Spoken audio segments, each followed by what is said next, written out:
大家好，我是慧慧。过年剩下的香蕉不要放坏了，加上3个鸡蛋，教你好吃的做法。下面我们来看一下怎么做的吧。首先把香蕉剥开，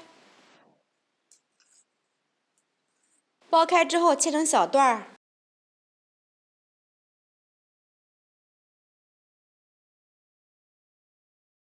碗里打入3颗鸡蛋，用筷子搅散。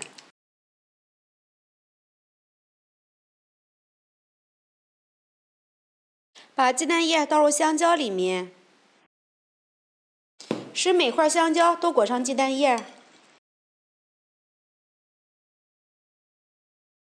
最后搅成像这种状态就可以了。把香蕉沾上一层面包糠，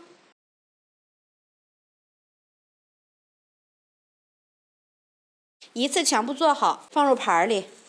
锅中倒入适量的油，烧至5成热，放入1双筷子，起密集的小泡泡，说明油温已经可以了。把香蕉放入里面，全程中火炸，中间要给它翻动一下。